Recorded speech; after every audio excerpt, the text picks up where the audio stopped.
સોનમ વાંચુક હવે લગભગ જંતર મંતરની છાવણીમાં દેખાય એવું નજીકના ભવિષ્યમાં હું નથી માનતો. ના ના, એના હાથમાં તો કઈ રહ્યું નથી ને સાહેબ. અભિજીત દીપકે એવો ચહેરો નથી બની શકા જે ચહેરો દેશભરમાં સોનમ વાંચુક કે અણના હજારેજી બનાવી શકાતા.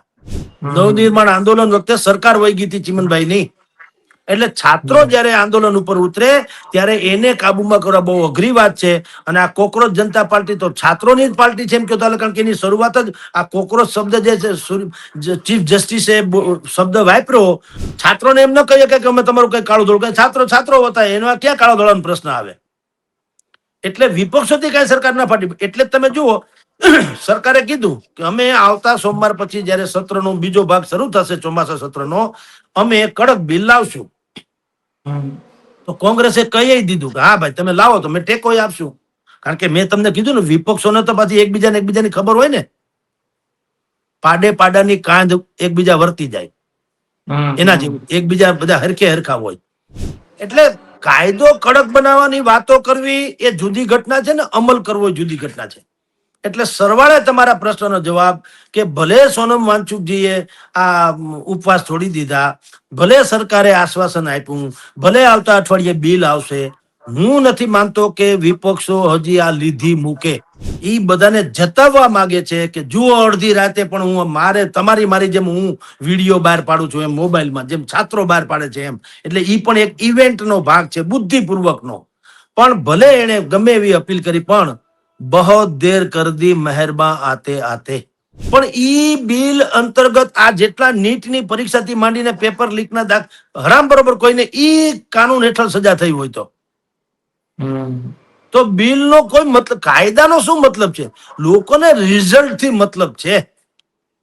જેટલા નીટના પરીક્ષાના જે સૂત્રધારો જે છે, તમે એને 10-20 વર્ષની સજા કાયદેસર જેલના સરિયા પાછળ. અત્યારે આ લોકો શું છે ખબર છે? જ્યુડિશિયલ કસ્ટડીમાં. નમસ્કાર, સ્વરાજમાં આપનું સ્વાગત છે. હું મયુર. આજે વાત કરવી છે સોનમ વાંગચુક છે તેમના દ્વારા જે ભૂખ હડતાલ અત્યાર સુધી ચાલી રહી હતી, કારણ કે જે નીટ પેપર લીકને લઈને દિલ્હીની અંદર જંતર મંતરની અંદર જે આંદોલન ચાલી રહ્યું છે તેમાં સોનમ વાંગચુક છે તે મુખ્ય ચહેરો રહ્યા છે. આમ તો આ આંદોલન જે છે તે કોકરોચ જનતા પાર્ટી છે તેમના દ્વારા શરૂ કરવામાં આવ્યું હતું અને ત્યારબાદ જંતર મંતર ખાતે સોનમ વાંગચુક છે તે 24 દિવસના જે કહેવાય તે ભૂખ હડતાલ એટલે કે ઉપવાસ પણ કર્યા હતા અને ત્યારબાદ તેમને હોસ્પિટલ લઈ જવામાં આવ્યા હતા. ત્યાંથી તેઓ માંગ કરી રહ્યા હતા જે 20 માર્ચે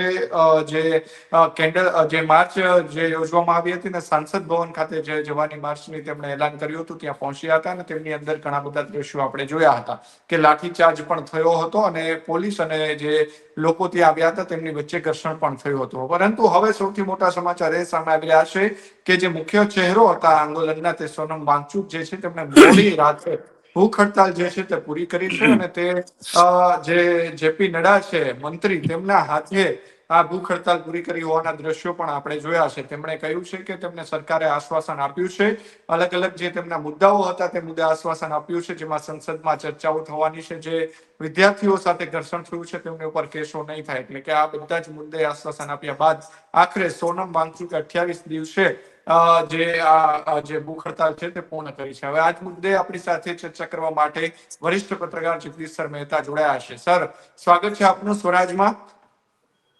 ગઈકાલે સર મોડી રાત્રે જે દ્રશ્યો જોયા કે સોનમ વાંગચુક છે તેમને ભૂખ હડતાલ પૂરી કરી, વડાપ્રધાન નરેન્દ્ર મોદી છે તેમણે પણ જે યુવાઓ જે છે તેમને વિદ્યાર્થીઓ છે તેમને સંબોધીને પોતાના સોશિયલ મીડિયાની અંદર એક વિડીયો જે છે તે પણ મૂક્યો છે. અને સૌથી મોટી વાત એ છે કે હવે આ આંદોલન કઈ દિશા તરફ જશે, કારણ કે અભિજીત દીપકે છે તેમનું કહેવું છે કે આંદોલન હજુ ચાલુ રહેશે, બીજી તરફ સોનમ વાંગચુક છે તેમને ભૂખ હડતાલ જે છે તે પૂર્ણ કરી દીધી છે. મયુરભાઈ, જે વાયડા ન વળે ને હાયરા વળે, આટલું જાડું થયું. 26 દિવસ સુધી સોનમ વાંચુકે ઉપવાસ આદર્યા અને છેલ્લા 2-4 દિવસથી સરકારની સામે વિરોધ પક્ષોથી માંડીને દેશભરમાં જે આક્રોશ ફૂટી નીકળ્યો, પછી મધરાતે બધા સર્જિકલ સ્ટ્રાઇકની જેમ જેપી નડ્ડા થી માંડીને બધા માંડ્યા કામે ચડવા. ગઈકાલે રાતના મેદાંતા હોસ્પિટલમાં જઈ જેપી નડ્ડા વગેરેએ સોનમ વાંચુકજીને જ્યુસ પીવડાવીને પારણા કરાવ્યા. અને નરેન્દ્ર મોદીએ પણ એટલે વડાપ્રધાન નરેન્દ્ર મોદીએ પણ રાતના 12 વાગ્યાની આળેગાળે વળી વિડીયો જાહેર કરીને કીધું કે અમે બહુ કડકમાં કડક આ પેપર લીક ન થાય ભવિષ્યમાં, અથવા તો લીક થાય તો એના જે અપરાધીઓ એને ભયંકર ધડારૂપ સજા થાય એવું કડક બિલ અમે ચોમાસુ સત્ર જે સોમવારથી ફરીથી પાછું શરૂ થવાનું છે બીજા ઓલામાં, એમાં અમે આવતા સપ્તાહે ટૂંકમાં બિલ લાવશું. પણ આ બધુંય હોવા છતાંય અભિજીત દીપકેએ કીધું આંદોલન જારી રહેશે.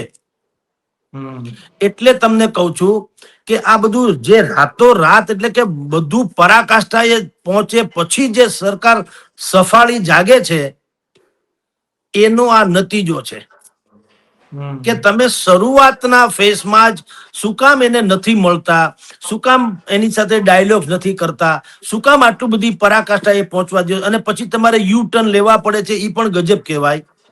એટલે સોનમ વાંચુક વગેરે એને તો પોતે પણ જુઓ, એક તો ઉપવાસ તોડ્યા, ઉપરાંત એને 2 પ્રકારની વાતે કરી વિડીયો જાહેર કરીને. એક એને એમ કીધું કે સરકારે સંસદમાં આ મામલે ચર્ચા કરવાનું આશ્વાસન આપ્યું છે એટલે હવે મારે અનશન રહેવું જરૂરી નથી. એને એમ કીધું કે મને હજારો લોકોએ એમ કીધું કે હવે તમે અનશન છોડી દો કારણ કે તમારો જીવ બહુ કિંમતી છે, તમારો એટલે સોનમ વાંચુકજીનો. અને એને એમ પણ કીધું કે મારી જે લડત જે છે એ ગાંધી વિચારસરણીને આધારિત હતી, ગાંધી વિચારસરણી, એમાં હિંસાને કોઈ સ્થાન નહોતું. પરંતુ અભિજીત દીપકે જે કોકરોચ જનતા પાર્ટીના નેજા હેઠળ અત્યારે જે આંદોલન ચાલે છે છાત્ર આંદોલન, એને કેટલાક અસામાજિક તત્વોએ એને બદનામ કરવાની સાજિશ કરી, જેને પથ્થર મારા પોલીસ ઉપર કર્યા વગેરે વગેરે. આ બધા જ પ્રકારના વાતો કરીને એને પોતાનું અનશન ખતમ કર્યું. હવે એનો મૂળ ચહેરો જે તમારો પ્રશ્ન છે, મૂળ ચહેરો તો હટી ગયો. હવે સોનમ વાંચુક જેવી પ્રતિભા અભિજીત દીપકેની નથી. એટલે અભિજીત દીપકેના આંદોલનને આટલો સપોર્ટ ન મળે. હવે જે આંદોલન ચાલે છે એમાં અભિજીત દીપકે હાંસિયામાં ધકાઈ ગયેલા છે. હવે રાહુલ ગાંધી, પ્રિયંકા ગાંધી, અન્ય વિપક્ષો, એનું આંદોલન છે હવે. અને એટલે એક સ્ટેપ જે કહેવાય એ સરકારે થોડીક ફતેહ મેળવી કહેવાય, એક ડગલું આગળ, કે સોનમ વાંચુકજીને ઉપવાસ તોડાવી નાખ્યા, પારણા કરાવી દીધા અને સંસદમાં ચર્ચાની એટલે બિલની વાત કરી દીધી, કડક બિલની. અને એના પછી તમને કહું, આજે પણ તમે જુઓ, હવે જો બીજું સ્ટેપ તરફ જઈ રહ્યા છે એ કહું છું. આજે વંદે માતરમ બિલ જે છે, જનગણ મંગલની જેમ એને એનું પણ માન ન જાળવે ને સજા વગેરેનું, એ બિલ બપોર પછી રજૂ કરવાની વાત છે સંસદમાં. અત્યારે તો 12 વાગ્યા સુધી આ સ્થગિત થઈ ગઈ ડખાને કારણે, જે વારંવાર થાય છે તેમ. પણ બપોર પછી માન લ્યો કે ચાલે કે જો હરખું મેળ પડે તો વંદે માતરમ બિલ મૂકશે. હવે ઈ બિલ પણ એટલું કોન્ટ્રોવર્શિયલ છે કે મોટા ભાગે જો કદાચ અભિજીત દીપકે એનું આંદોલન ચાલુ રાખે તો પણ વંદે માતરમ બિલનો એવો મોટો ગોકીરો થવાનો કે એમાં આ વસ્તુ ભૂલાઈ જશે. કારણ કે એમાં સેન્ટિમેન્ટ્સ ઓર વધી જવાનું છે. દેશનો એક તબકો, એક વર્ગ એવું માને છે કે વંદે માતરમ એટલે માતાજી છે, ભારતને મા સમાન ગણવી, અને માતાજી એટલે મૂર્તિ પૂજા એમ માને છે. એટલે એમ કે અમારા મઝહબમાં આવું કઈ છે નહીં, અમે બીજા કોઈને દેવી દેવતા માનતા નથી. એટલે ઈ બિલ રજૂ થશે તો આના કરતા વધુ કોન્ટ્રોવર્શિયલ ઈ છે, અને સંભવ છે કે અત્યારનું આ જે આંદોલનની વાત છે ઈ થોડી વિસરાઈ જાય. કારણ કે આખા ગુબ્બારામાંથી એક હવા તો એને ટાચની મારીને સરકારે કાઢી નાખી કે વાંચુકજીના ઉપવાસના પારણા કરાવી દીધા. એક તો મેઇન ચહેરો તો હટી ગયો, અને એને પછી સરકારની ફેવરમાં ગણાય એવી જ વાતે કરી. એને શું કીધું, અસામાજિક તત્વોએ અમારું આંદોલનને બદનામ કરવા માટે થઈને ઘૂસી ગયા ને એવી કારસો ઘડ્યો, જે સરકારે કે છે. હવે વાંચુકજીએ એમ કીધું કે જેની સામે તમે, જે લોકોની સામે પોલીસે અત્યારે કેસ કર્યા છે એની સામે કોઈ કાર્યવાહી ન કરો, એ પણ એક માગણી છે. તો સરકારે કીધું કે અમે એમાં અમે જોશું, એમાં આશ્વાસન આપ્યું, નહીં કરી એવું વચન નથી આપ્યું. દેખેંગે એવું કીધું. અને તેમ છતાં વાંચુકજીએ ઉપવાસેના છોડી દીધા. એટલે એક ફતેહ થઈ ગઈ, બીજી ફતેહ વંદે માતરમના બિલ થકી આવવાની. એટલે વિરોધ જે અત્યારે જે ફોકસ બધું જે છે એ નીટની પરીક્ષાના પેપર લીક મુદ્દે છે એ ડાયવર્ટ થઈ શકે. પણ મૂળ વાત એવી છે મયુરભાઈ કે સરકારે હવે જે કીધું કે અમે કડક બિલ લાવશું, હવે આ છે ને એ એક આમ તમે જો વિરોધ પક્ષમાં થોડીક સૂઝબૂઝ થી વાત કરે તો કડક બિલ લાવશું એનું ગુજરાતી શું થયું કે અગાઉ 2024માં આ જ સરકારે prevention of unfair means act એટલે કે પબ્લિક એક્ઝામિનેશન 2024 એ નામનું જે બિલ લેવા હતા, હવે કડક લાવશું એવું કે છે. ઓલો નરમ હતો એ તો નક્કી થયો. તમે જુઓ આ તો હકીકત છે ને.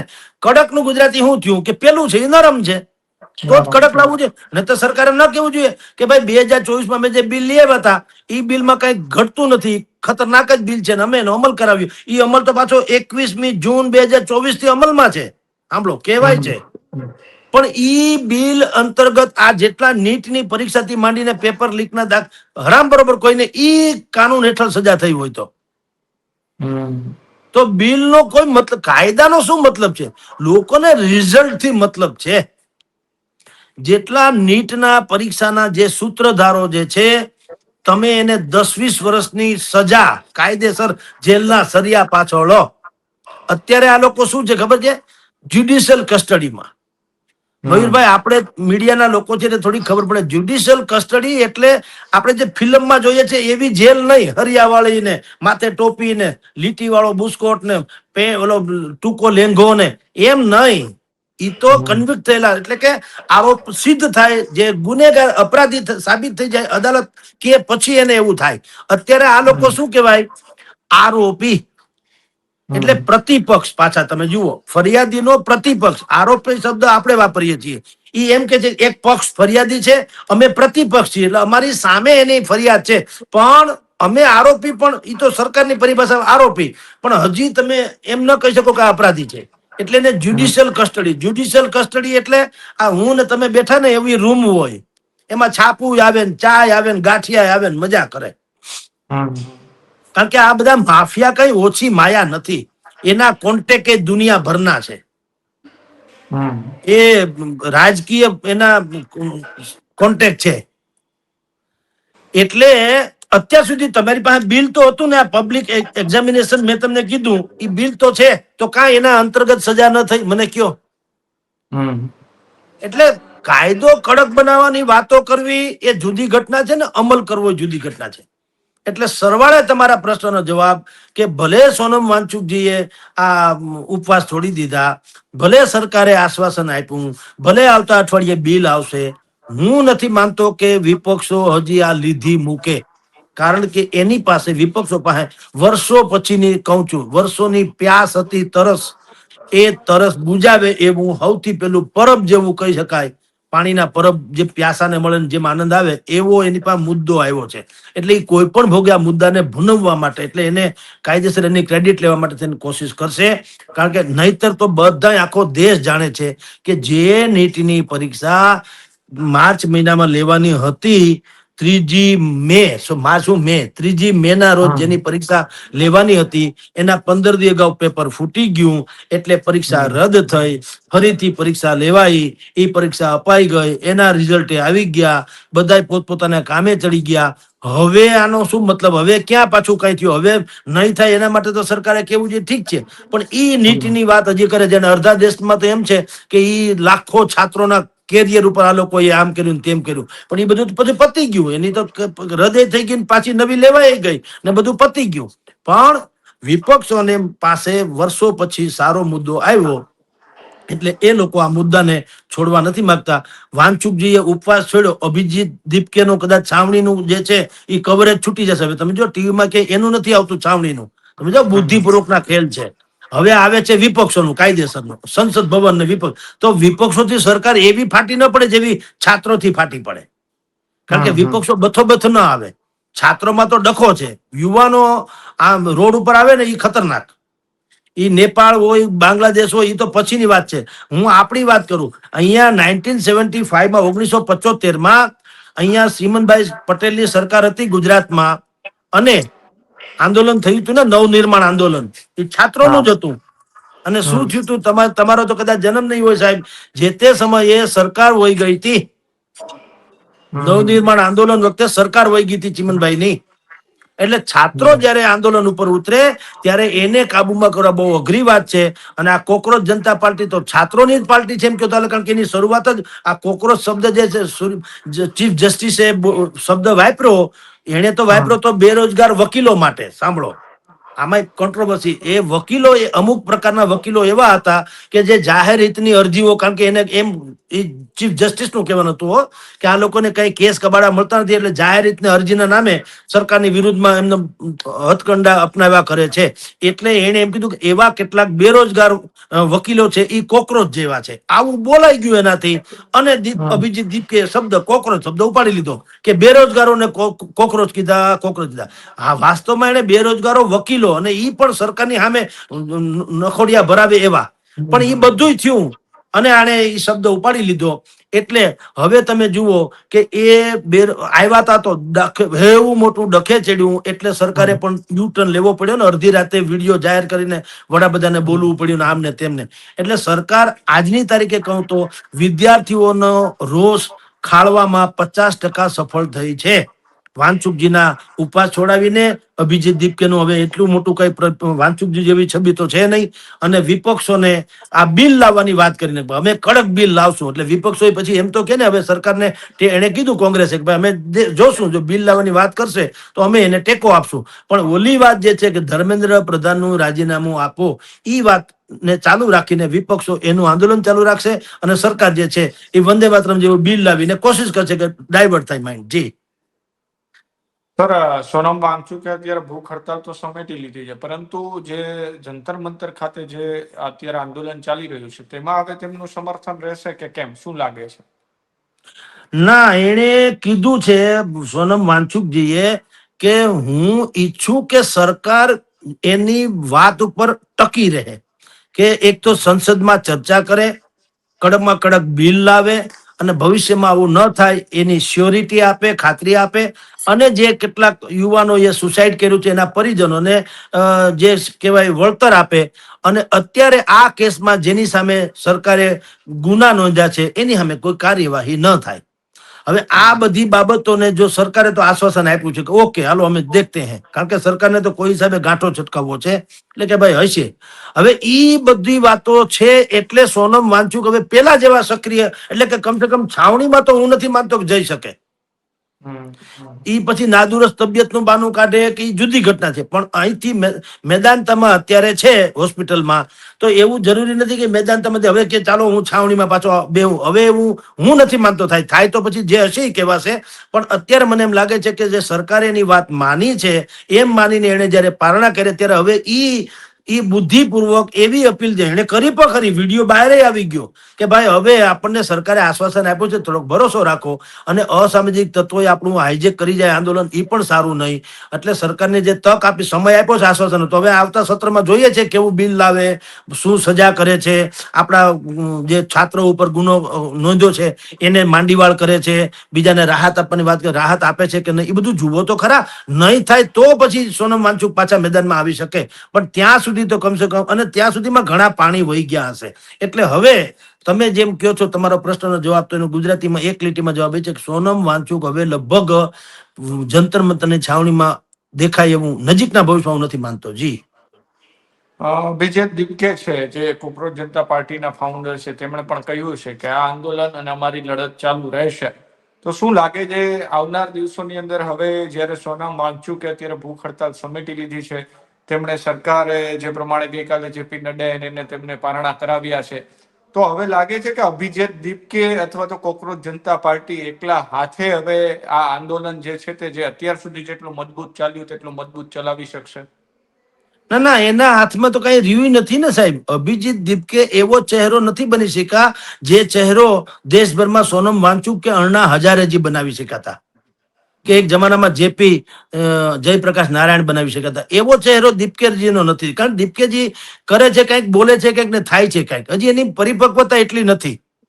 પણ હવે સોનમ વાંચુક દીપકેજી પાસે રહ્યું છે પણ ક્યાં આંદોલન? આંદોલન હવે રાહુલ ગાંધી પાસે વયું ગયું, પ્રિયંકાજી પાસે વયું ગયું, આમ તમે માનો તો, અને બાકીના બધા વિપક્ષો પાસે વયું ગયું. એટલે આંદોલન જગ્યાએ દીપકેજીનો હવે કોઈ રોલ બહુ મહત્વનો રહે એવું લાગે. તમે જોજો એની બાઇટ છે બહુ નહીં આવે, જંતર મંતરની છાવણીના દ્રશ્યો પણ બહુ નહીં આવે. ખડગેજીએ શું કીધું, રાહુલ ગાંધીએ શું કીધું, પ્રિયંકાએ શું કીધું, વગેરે વગેરે, એ બધું આવશે. અને હવે જે તડા પડવાની વાતો છે, જે પેલા થોડાક પડી તો ગયા, પણ હજી એને ઓર ધાર મળશે. કારણ કે તમે જોજો આમાં બધું બુદ્ધિપૂર્વકના ખેલ બહુ હોય. હવે કોંગ્રેસના લોકોને એટલા હાઇલાઇટ થાય છે મેઇન સ્ટ્રીમ મીડિયામાં, કોંગ્રેસના નેતા રાહુલ ગાંધી, પ્રિયંકા ગાંધી, ખડગેજી વગેરે વગેરે, જેને કારણે કેજરીવાલે તો અગાઉ છાતી કૂટી જ લીધી. ને તો કેજરીવાલની એટલે તમે જુઓ, કોકરોચ જનતા પાર્ટી આંદોલનના મૂળ તો ત્યાંથી જ નખાણા ને. તો આમ આદમી પાર્ટીએ અને કોકરોચ જનતા પાર્ટીએ આવતીકાલે 25મી તારીખે આખા દેશમાં આંદોલન કરશું એવી જાહેરાત કરી. એલા ભાઈ, કોકરોચ જનતા પાર્ટી છે તો કેજરીવાલ શું કામ જાહેરાત કરે? અને કોંગ્રેસે માની લો કે આ હાઈજેક કર્યું હોય આંદોલન, કોંગ્રેસે કોકરોચ જનતા પાર્ટી પાસેથી, તો પણ કેજરીવાલને શું કામ છાતી કૂટે? કારણ જે આક્ષેપ એની સામે થઈ રહ્યા છે કે કોકરોચ જનતા પાર્ટી આમ આદમી પાર્ટીની બી ટીમ છે, એ એનું પ્રમાણ છે. મૂળ કેજરીવાલની પણ છબી એવી નથી રહી કે એ અપીલ કરે ને લોકો માનવા માંડે. એક સમય હતો અણ્ણા હજારે વખતમાં, કેજરીવાલે પોતાની છાપ આમ આદમી પાર્ટીના એક નેતા તરીકેની એવી ઉપસાવી હતી કે ભલભલા પત્રકારો પણ, આશુતોષ થી માંડીને પુણ્ય પશુ વાજપેયી સુધીના પત્રકારો પણ એક વખત તો એમ થઈ ગયા હતા કે નહીં, નેતા હો તો કેજરીવાલ જેસા હો.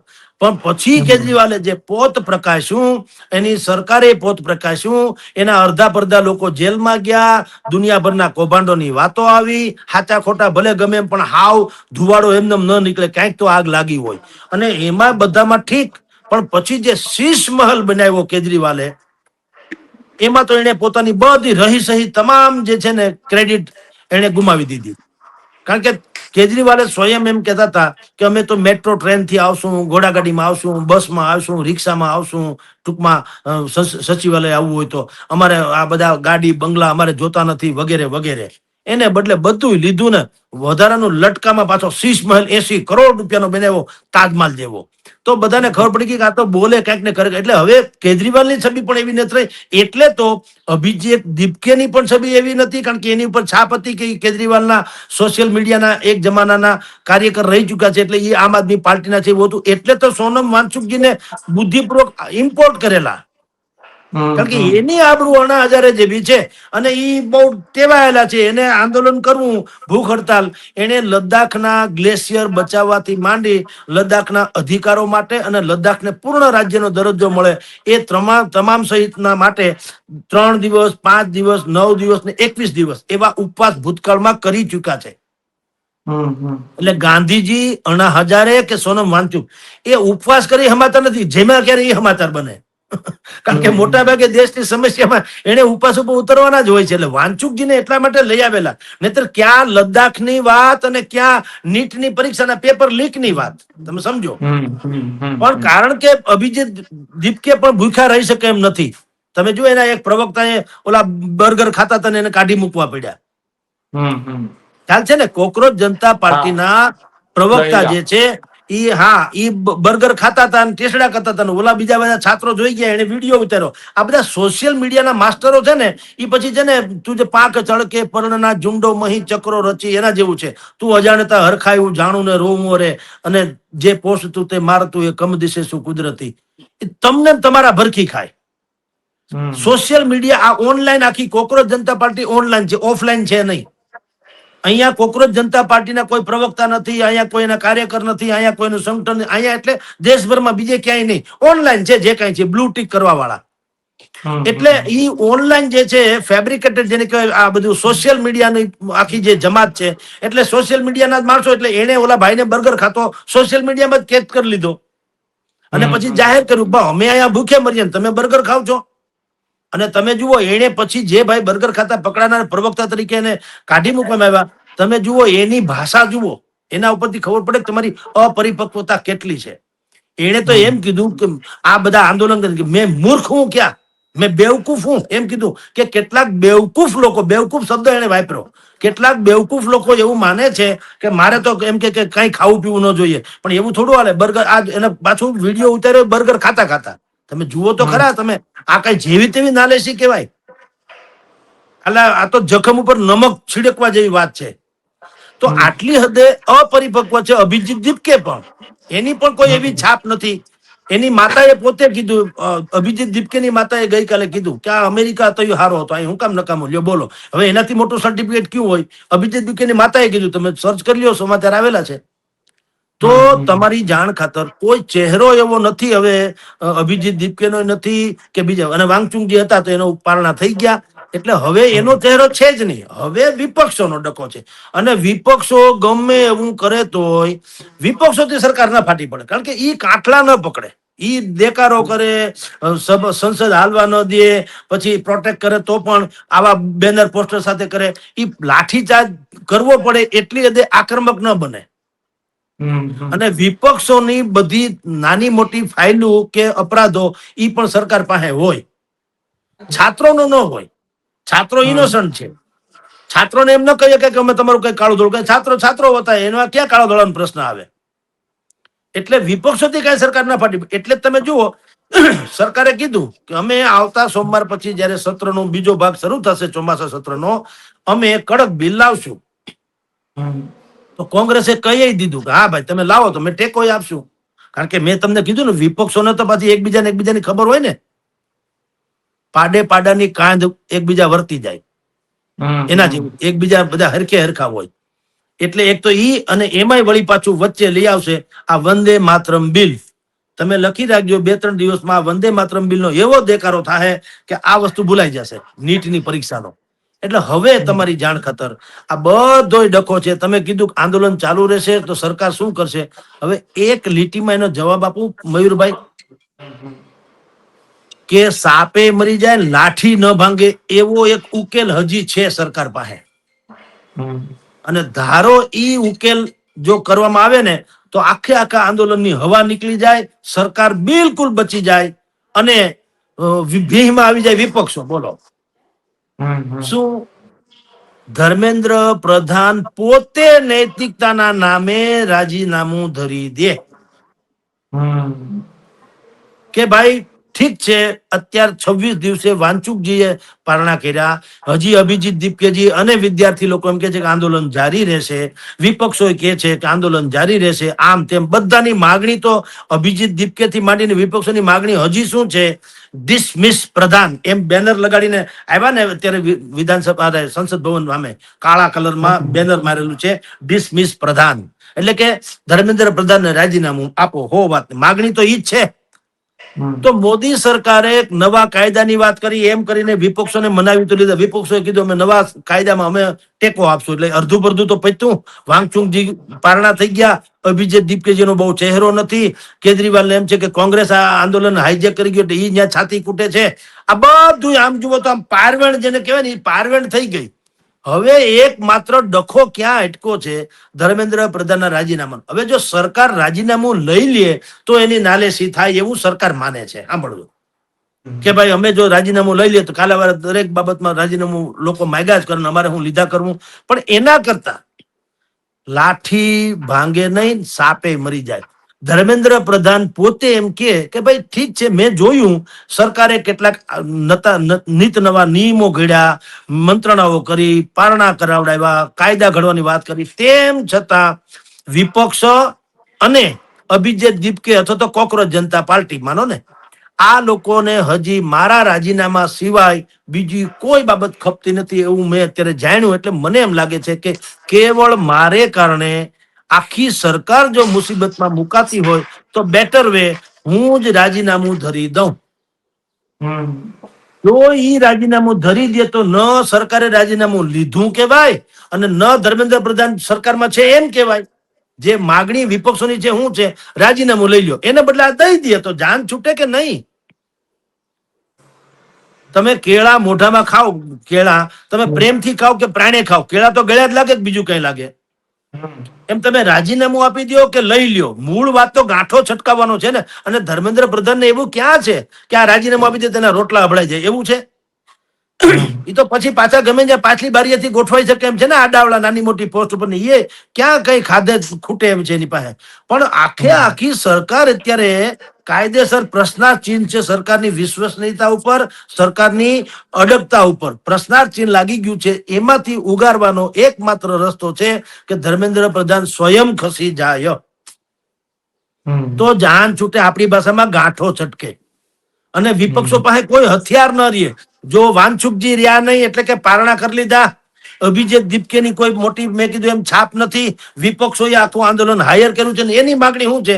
ધર્મેન્દ્ર પ્રધાન રાજીનામું આપો. તો ગોળ્યું હવે ભૂતકાળમાં કેટલાય રાજીનામા લીધાય છે ને સરકારે. આ મોદીની સરકાર છે, મોદી 2030 માં હું તમને હારડા બંધ કહી શકું, સ્મૃતિ ઈરાની થી માંડીને એમ જે અકબર સુધીના કેટલાય રાજીનામા યા તો લીધા છે યા એનો પોર્ટફોલિયો બદલાવ્યો છે. તો ધર્મેન્દ્ર પ્રધાન બી ત્યાં ક્યાં એમાં કઈ એટલું બધું છે? ભલે સંઘનું બેકગ્રાઉન્ડ ધરાવે છે પણ કહી તો હકાય ને કે ભાઈ આખી સરકાર ડખે ચડી જાય એના કરતા ગોળ્યું ભાઈ તમે અત્યારે રાજીનામું આપી દો, પછી ભવિષ્યમાં દેખતે હે. તો એક માત્ર ને માત્ર ઉકેલ છે, ધર્મેન્દ્ર પ્રધાન સ્વયં ખસી જાય તો આખું જાન છૂટે. જી વડાપ્રધાન નરેન્દ્ર મોદીએ રાત્રિના જે પોતાના સોશિયલ મીડિયા ઉપર વિડીયો પોસ્ટ કર્યો છે તેમાં ઘણી બધી વાતો જે છે તેમણે કરી છે, ખાસ કરીને જેનજી અને વિદ્યાર્થીઓ માટે તેમણે જે સંબોધ્યું છે ફ્રેન્ડ્સ કરીને.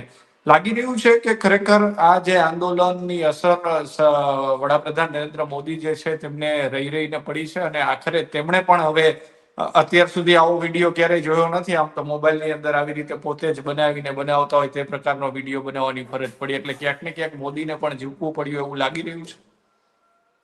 બિલકુલ લાગી પડ્યું છે. એના કરતા તમે જે બોલ્યા ને એ બહુ સાચી વાત છે. ઈ પણ બુદ્ધિપૂર્વક નું છે. વડાપ્રધાન ની પાસે એવું ન હોય કે રાતે કે ને કોઈ સારી મિકેનિઝમ વાળો વિડીયો બહાર પડે કે પાછળ ભારતના ધ્વજ હોય ને એવું ગોઠવણ ન થાય ને એવું ન હોય. એ તો 2:30 વાગે કે તો 2:30 વાગે થઈ જાય. પણ કુને પૂર્વક એ બધાને જતાવવા માંગે છે કે જુઓ અડધી રાતે પણ હું મારી જેમ હું વિડીયો બહાર પાડું છું એમ, મોબાઈલમાં જેમ છાત્રો બહાર પાડે છે એમ. એટલે એ પણ એક ઇવેન્ટ નો ભાગ છે બુદ્ધિપૂર્વકનો.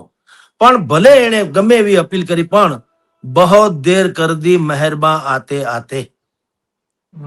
આ જ વાત પહેલે કરી લીધી હોત તો જાન છૂટી હોત ને. હવે તમે છેલ્લે આવો એટલે શું લાગે લોકોને કે આ વાયડા નતા વળ્યા એ હવે હાયરા વળી રહ્યા છે, છાપ એવી પડે છે. અને વાતે તમે શું કરી એ જ વાત તમે આમથી બાકીના સમયમાં કરી હતી, ટીવીમાં આપણે સાંભળ્યું છે જોયું છે કે ભાઈ અમે કડક કાયદો લાવશું, કોઈને છોડીશું નહીં વગેરે વગેરે. એ જ વાત વિડીયોમાં કરી. તો વિડીયોમાં કરવાથી કઈ એમાં બીજું ન થાય. અને બિલ લાવશે તો બિલ લાવવાનું મેં કીધું ને પહેલો ડખો ઈ છે કે તો તમે એમ કહો કે હવે અમે કડક બિલ લાવશું તો 2024 નું બિલ બુદ્ધિપૂર્વક નરમ હતું એ તો તમે એક્સેપ્ટ કરી લીધું ને. તો તે દિવસે બિલ જયારે લઈ આવ્યા ત્યારે ઉલ્લુ બનાવવા લઈ આવ્યા હતા. આ બહુ મોટો પ્રશ્ન છે. શું કામ કડક લાવ? કડક અમલ કરો ભાઈ સાહેબ. કડક બિલ થી કાંઈ ન થાય. કડક બિલ કેવું થાય? ઈ ભલે કાયદા કાગળ ઉપર ગમે હોય પણ એનો અમલ કરવા જાવ તો એનો અમલ ન થાય તેનો કોઈ મતલબ નહીં. આપણે કહીએ ભારત મારો દેશ છે ને બધા ભારતીય મારા ભાઈ બહેન છે, બોલીએ છીએ ને પ્રતિજ્ઞા પત્ર, ભારત મારો દેશ છે એમ ઈ બોલાય ખરું. તો બાજુવાળાનો પ્લોટ તમે વાળી લ્યો જી, ભાઈ આ તો આખો મારો દેશ છે ને હું પ્લોટ વાળી લઉં, વાળો જી, ભાઠા પડે કે નહીં? એવું ના હોય. ભારત મારો દેશ છે એટલે મારે ભારત પ્રત્યે પ્રેમ છે, બાકી ભારત મારો છે એટલે ગમે ત્યાં ડેલો વાળી ન લેવાય. બધા ભારતીય ભાઈ બહેન હોય તો ક્યાં મેરેજ કરવા? એ નથી ઓલા હસી મજાકમાં લોકો કહેતા. એટલે એવું નથી હોતું. કેટલાક મામા હોય, કાકા હોય, આને બાદ કરતા બાકી બધા સાથે મારો ભાઈ બહેન જેવો વ્યવહાર રહેશે એમ વાત છે. એવી આ કાયદાની વાત છે. કાયદો તમે દુનિયાનો ગમે એટલો કરો, બંધારણમાં ક્યાં ખામી છે? જો તમારે હવે નવો કાયદો બનાવવો પડતો હોય તો એનું ગુજરાતી એ પણ છે કે આ બંધારણમાં ત્રુટી છે. તમારે એને કડક બનાવવો પડે, તમારે નવો ઓર્ડિનન્સ લાવવો પડે, તમારે એને ફલાણું કરવું પડે. એનો અર્થ શું થયું કે આપણે આમ તો એમ તમે કહો છો, બધા એમ કે છે કે આપણું બંધારણ છે વિશ્વનું સર્વશ્રેષ્ઠ બંધારણ છે, એમાં કઈ ઘટે નહીં. તો આ પાછા નવા કેટલાય ગતકડા લાવવા તો પડે છે. તો બંધારણમાં ત્રુટી ગણે કે નહીં? તો પછી એટલે આ બધી વાત જે બાબા સાહેબે કીધી હતી ને એને બિલકુલ લાગુ પડે. બાબા સાહેબ આંબેડકરે જયારે આ બંધારણના તેઓ શ્રી મેઇન હતા, બાકી તો આખી સમિતિ હતી, પણ એણે જયારે બંધારણ બધું રચ્યું અને જયારે સંસદમાં પેશ કર્યું ત્યારે પ્રસ્તાવના એટલે પોતે જયારે ભાષણ કરવા ઉભા થયા ને ત્યારે એણે કીધું કે આ વિશ્વનું સર્વશ્રેષ્ઠ બંધારણ છે માની લ્યો, પણ જો એને અમલ કરતા બરાબર નહીં હોય તો સત્યાનાશ થઈ જશે. અને માની લ્યો કે આમાં ઘણી બધી ત્રુટીઓ રહી ગઈ છે, પણ જો અમલદારો એટલે અમલ કરનારા સાચા હશે તો, અથવા તો અમલ કરાવનારા દાનતના સાચા હશે તો વિશ્વમાં આની સૌરભ પ્રસરી જાય એવું આ બંધારણ છે. અમે એવી કોશિશ કરી છે એવું બાબા સાહેબે કીધું. તો મૂળ તો અમલમાં વાત આવી. એટલે વિડીયો તમે જે પ્રશ્ન કર્યો, વિડીયો જાહેર તમે જો વિડીયો બુદ્ધિપૂર્વક મોબાઈલમાં જાહેર પાડ્યો 12 વાગે, ને તો 12 વાગે નાઇટ ડ્રેસમાં ન હોય ત્યાં સૂટ જબ્બો ક્યાં પહેરવાની જરૂર હતી? એ જોધપુરી જેવો છે કે નહીં જબ્બો? તમે જુઓ એવડા એવડા બટન વાળો. તો ધારે તો ઈ જબ્બો પહેરે ત્યારે ન કહીએ કે ભાઈ પાછળ 2 ધજા લગાડી દો તિરંગાની જે વડાપ્રધાનને છાજે એવો. પણ નહીં, ઈ આમાં છે ને પછી તમારે જાણ કદર દરેક કાંઈક તો રહી જ જાય ડખો. તો એને ઠીક છે મોબાઈલમાં કર્યું એટલે હું યંગસ્ટરને લાગે કે આપણી જે માણે કર્યું, જેમ હું ને તમે અત્યારે ચર્ચા કરીએ છીએ એના જેવું લાગે. એટલે એ તો નરેન્દ્ર મોદીને એમાં તો કઈ ખામી નથી, ભૂરકી છાંટવામાં તો પીએચડી છે, એટલે એને કરી દીધું. હાલો, પણ મૂળ વાત તો ન્યા જ અટકીને પડી છે કે વિપક્ષોને એમ લાગ્યું કે આને અડધી હવા તો કાઢ નાખી.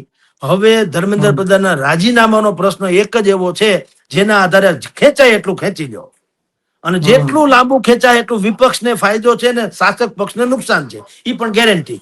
દુનિયાનું ગમે બિલ લાવે, આ લોકો એક મુદ્દાનો કે ધર્મેન્દ્ર પ્રધાનનું રાજીનામું, બીજી કોઈ વાત નહીં. એટલે જેટલું લંબાય એટલું વિપક્ષો જીવતા ઓર થાય અને શાસક પક્ષ ડેમેજ થાય. આનો ઉકેલ, એકમાત્ર ઉકેલ, ધર્મેન્દ્ર પ્રધાન સ્વયં દાવ ડિક્લેર કરી દે કે ભાઈ સાહેબ મારે કારણે આખી સરકાર જો એની પોતાની કસોટી એસિડ ટેસ્ટ થવાનો હોય અને મુશ્કેલીમાં મુકાવાની હોય તો બેટર છે હું જ હટી જાઉં. તો એમાં એની પણ થોડી ઘણી રહી જાય, ઘણી બધી ગઈ પણ થોડી ઘણી રહી જાય કે ભાઈ મને કાઢ્યો નથી, હું જ નીકળી ગયો. એક તો ઈ વાત રહે કે ભાઈ મેં સ્વયં રાજીનામું આપ્યું, અને પછી માર્કેટિંગ ફંડા તો છે જ કે નૈતિકતાની ચરમસીમાએ ધર્મેન્દ્રભાઈએ રાજીનામું આપી દીધું. ઈ પછી એના મંજીરા વગાડવા વાળા છે એ એમ કહી દે કે વાહ ધન્ય હોવાની નૈતિકતાને, એમ કરીને ગાંઠો છટકાવશે. નરેન્દ્ર મોદીની સરકાર ઉપરથી એક ઘાત જશે અને વિપક્ષો પાસે જે અત્યારે ભયંકર સારું હથિયાર આવી ગયું એ હથિયાર બુઠું થઈ જાય જો ધર્મેન્દ્ર પ્રધાન સ્વયં ખસી જાય તો. નહીં ખસે તો આ જ બુઠ્ઠા હથિયાર જે છે ને, કાબે અર્જુન લૂંટ્યો વોહી ધનુષ વહી બાણ, એના જેવું થશે. જી જી સર, ખૂબ ખૂબ આભાર સ્વરાજ સાથે જોડાવા બદલ. જી નમસ્કાર.